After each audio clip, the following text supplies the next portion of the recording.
Hey guys, let's have a look at two maps now. This one's a little bit different.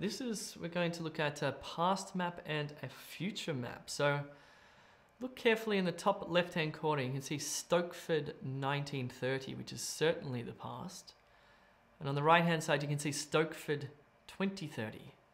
Interesting. So we've got a past map and a future map. Let's analyze these two maps to see what the similarities are and the differences.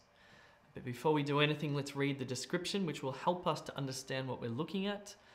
The maps below show the city of Stokeford in 1930 and development plans for 2030. Okay, fine. Let's just analyze what we're looking at here. Okay, so let's first identify what are the similarities. So we've still got the River Stoke, which is good to see. That's still flowing. We've still got the bridge. There's no differences there. We've still got the primary school. I mean, there's a little bit of an extension there. Okay, the post office is still here, which is good. Okay, the shops have transformed. What else is the same here?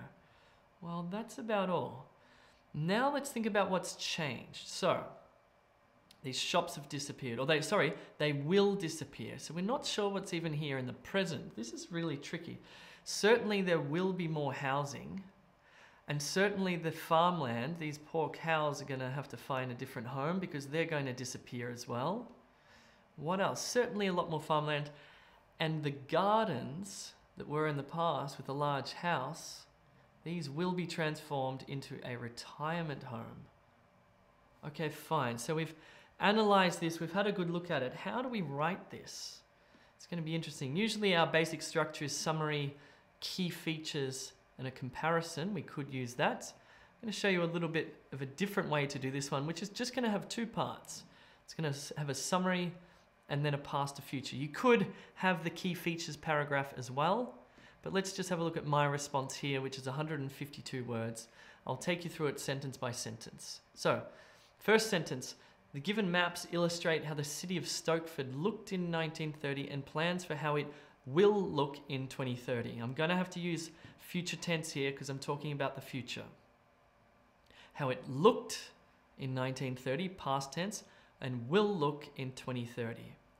Now I've just got an entire paragraph here which does the comparisons. I've left out the key features. Now, if you would prefer to write a key feature paragraph and just look at what's the similarities and the differences in a couple of sentences, you certainly can do that. Okay, you could just say something like, there are similarities and differences between the past Stokeford and the future Stokeford.